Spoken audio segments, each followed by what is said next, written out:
Welcome to episode 24 of the Italian Americans in Hollywood podcast series. I'm Daley Giacopella. And I'm Sadie Bruni. And we are ready for another Another one. Italian-American icon. That's right. This time, we're turning our spotlight onto John Travolta. A Hollywood icon with deep Italian roots. Yes. That we'll be exploring today. We will be exploring that and so much more. We're going to trace his path from a young boy in New Jersey to a globally recognized star. Yeah, uncovering intriguing facts and anecdotes along the way. Lots of good stories we've got. A journey that speaks volumes about the impact of Italian-American heritage on Hollywood and American culture. You know, I always find it fascinating to start with the family background because I feel it really informs so much of who a person becomes. That's the stage. It sets the stage. And John Joseph Travolta was born in Englewood, New Jersey. Garden State. That's right. On February 18, 1954, the youngest of 6 children. A big family. A big family. And his mother, Helen Cecilia Burke Travolta, was of Irish descent. So interesting, but played a pivotal role in shaping his love for the performing arts. That's so important, that influence of parents. Absolutely. Especially mom. She was a true artist herself, a singer, an actress, and a drama teacher. Wow. So it's no wonder that he had that inclination towards performance. Yeah, I think she instilled that passion for performance in all of her children. It seems so. And his father, Salvatore Sam Travolta, owned a tire business. This seems a far cry from Hollywood. It does. But Sam had a fascinating background himself. Oh, really? He was a semi-professional football player before venturing into the tire business. Okay, so athletics and business. Right, multi-talented. Very cool. And his family, as we mentioned, had strong Italian roots. On his dad's side. Yes. His father's parents emigrated from Naples, Italy, bringing with them the values and traditions that undoubtedly influenced John's upbringing. Food, family, faith. I mean, all of those things probably were very important to him. Yeah, I'm curious how those Italian values, that strong family bond, might have shaped his career decisions later on. That's a great question. I think it's certainly something to consider. Family has always been a prominent theme in many of his films. That's true. Before we jump into his acting career, I find it intriguing that he worked as a gym instructor before hitting the big time. I didn't know that. Yes. Okay, so that really speaks to his athleticism. It does. A quality that would later become evident in roles that required physicality. Think Saturday Night Fever. Oh, yeah. Or even Grease. Those dance moves. Yes. It all comes together. It all comes together. His passion for acting, however, was evident early on. High school. He actively participated in school plays during his time at Dwight Morrow High School.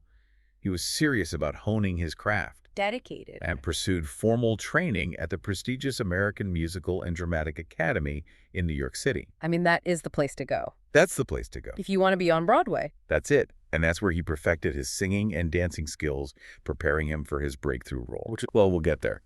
He joined the touring company of Grease, playing the role of Duty, and later landed a part in Over Here on Broadway. So he was already on Broadway? Broadway. At a young age. It's astounding to think that he was already working with prominent industry figures at such a young age. And he held his own. Yeah, and speaking of significant milestones, his first television role was a small part in the 1972 series Emergency. Okay, I remember that show. But as we know, something much bigger was around the corner. I think we all know what that is. Welcome back, Cotter. That's right, and it launched him into stardom. His portrayal of Vinnie Barbarino resonated with audiences, making him a teen idol almost overnight. I bet. The show itself became a cultural phenomenon. It's amazing how certain shows really capture the zeitgeist of the time. They do, and please like, subscribe, turn on notifications, and watch our shorts, videos, and other podcasts. Great advice. And it's incredible to consider that he also achieved a top 10 hit single with Let Her In around that time. So he was truly on an upward trajectory, transitioning from minor television roles to chart-topping success. And this, my friend, was just the beginning. His film debut took place around the same period with The Devil's Rain in 1975. Okay. The Devil's Rain? While not a blockbuster, it was his entry into the world of cinema. The first one? 2 years later, he landed 2 roles that would transform his life and revolutionize movie musicals as we know them. Oh, I can't wait to hear about this. Saturday Night Fever and Grease, I mean, come on. Talk about iconic. Beyond mass. They transcended mere popularity to become cultural touchstones. Saturday Night Fever, for example, propelled disco into the mainstream. And that white suit. Oh, my gosh. His performance as Tony Manero with the iconic white suit, the captivating dance moves, and that swagger solidified his status as an icon. I mean, who didn't want to be Tony Manero? Exactly. And he received his first Academy Award nomination for that role at the incredibly young age of 24. Think about the magnitude of that achievement at such an early stage in his career. That is unheard of. Unheard of. To be so young and to get that kind of recognition. And then came Grease, cementing his superstar status. Everyone aspired to be Danny Zuko. Interestingly, both his mother and sister Anne made brief appearances in Saturday Night Fever, while his sister Ellen played a waitress in Grease. A family affair. It was almost a family affair on screen. It seems the entire family was involved in this incredible journey. Speaking of family, his romantic relationship with actress Diana Hyland began during the filming of The Boy in the Plastic Bubble, a poignant detail in his personal life. Yes, and tragically, Diana passed away from breast cancer the following year. It was a devastating loss for him. It must have been. He persevered through that difficult time, achieving further success with Urban Cowboy in 1980, a film that cleverly tapped into the country music craze sweeping the nation. He just had this knack for selecting roles that resonated with the cultural landscape at the time. He did, and please like, subscribe, turn on notifications, and watch our shorts videos and other podcasts. Good advice. The early 1980s, however, presented some challenges. He starred in films that didn't receive the same acclaim, such as Two of a Kind, where he reunited with Olivia Newton-John. I remember that one. Yeah. It wasn't as well received as Grease. It's hard to recapture that magic. It is. He also declined roles that went on to become major successes for other actors. American Gigolo and An Officer and a Gentleman come to mind. Oh, wow. And those both starred Richard Gere. That's right, Splash. Another noteworthy example went to Tom Hanks. It's fascinating to think about how different his career might have been. It is. It makes you wonder, were those decisions strategic or perhaps a reluctance to stray from his established image? I wonder that too. It's a good question, one that sparks a lot of hypothetical scenarios. He did, however, experience a resurgence later in the decade with Look Who's Talking. In 1989, a box office hit co-starring Kirstie Alley. I love that film. It's so popular. It was, and Look Who's Talking was definitely a return to form for him. The 1990s brought another significant shift in his career, wouldn't you agree? Absolutely. The arrival of Quentin Tarantino and his film Pulp Fiction marked a pivotal moment. It did.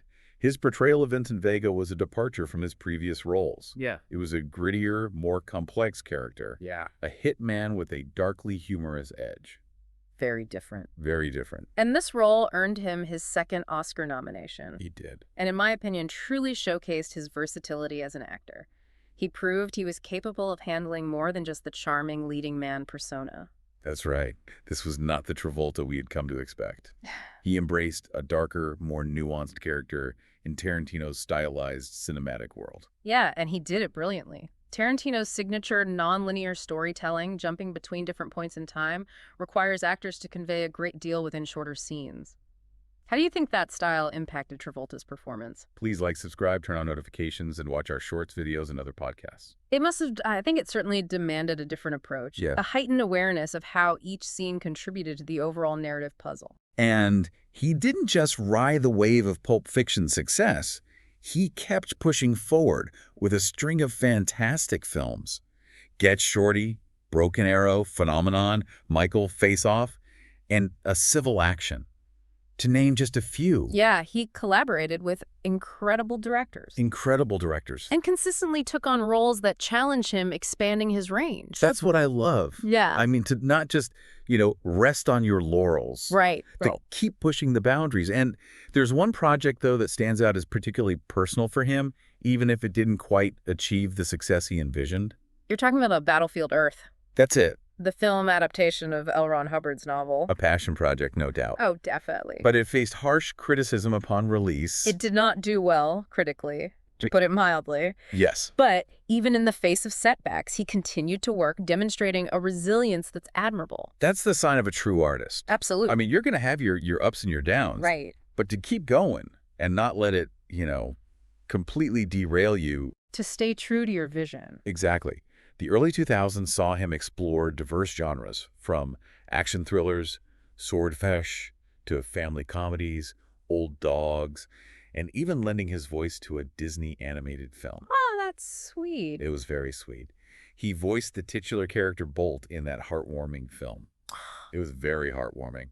His voice acting brought a charming warmth to the role. It's a different skill set It is, to do voiceover work. but he's got it. Clearly. Please like, subscribe, turn on notifications, and watch our shorts, videos, and other podcasts. Great advice. He also revisited his musical roots with a 2007 remake of Hairspray. I love that movie. Me too. He was so good in it. His portrayal of Edna Turnblad was simply delightful. It was.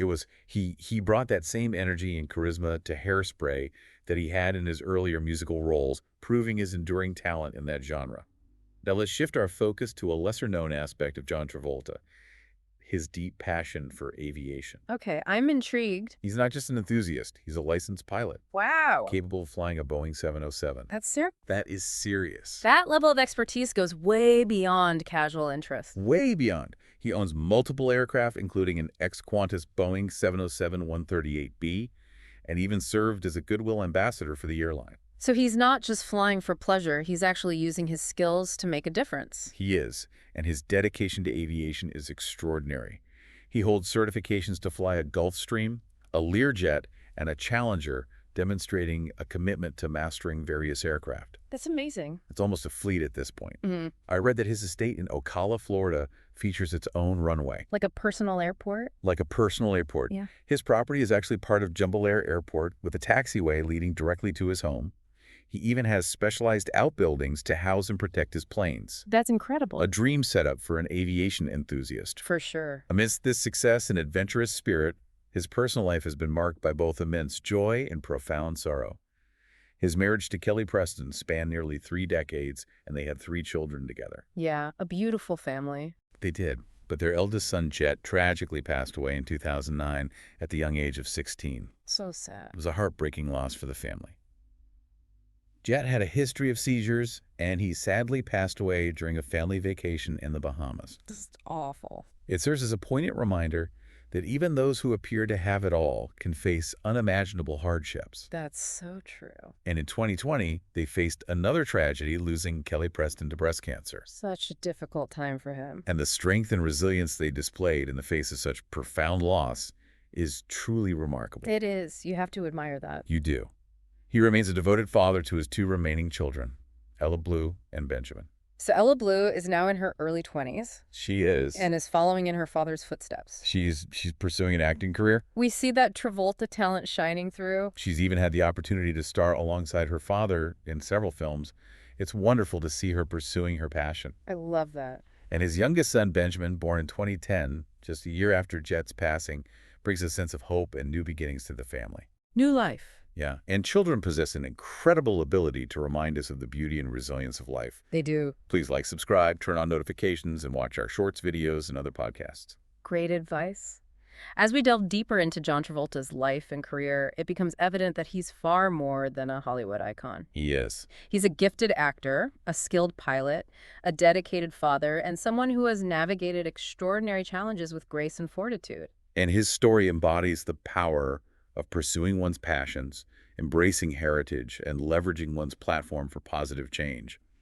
We've only scratched the surface of his multifaceted journey, but I hope this conversation has given our listeners a glimpse into the man behind those memorable roles. It's a story that highlights the richness of the human experience, encompassing both triumph and tragedy, and the unwavering strength of the human spirit. And his Italian heritage, a topic we touched upon earlier, seems to be an integral part of his identity. Have you noticed any specific instances where his Italian roots seem to have influenced his work or life choices? The strong emphasis on family is a recurring theme in his films, and that resonates deeply with Italian culture. Also, his warmth, his charisma, that certain joie de vivre he exudes, those are qualities often associated with Italian culture. It's an interesting observation. Those qualities certainly contribute to his on-screen appeal. We've discussed his film career extensively, but I'm curious about his more recent work. Yeah, so in recent years, he's focused primarily on action films and thrillers, from Paris with Love and Savages being prime examples. He also made a notable return to television in The People of O.J. Simpson, American Crime Story, portraying lawyer Robert Shapiro.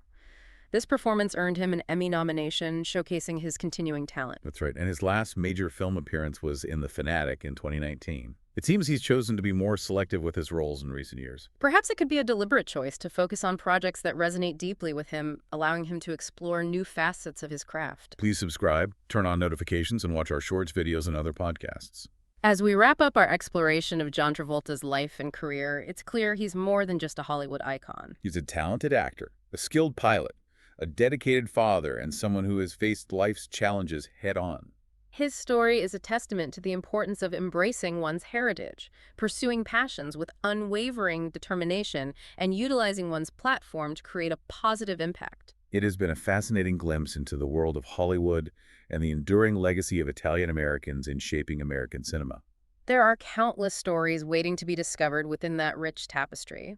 We encourage you to explore his filmography and delve deeper into the man behind the iconic roles. What do you think his legacy will be? John Travolta's legacy is multifaceted. He'll be remembered for his captivating performances, his contributions to film and television, and his dedication to his family and passions. I think so too. Thank you for joining us on this episode of Italian Americans in Hollywood. If you enjoyed this podcast, please subscribe and turn on notifications so you don't miss our daily podcasts and short videos. Until next time, ciao.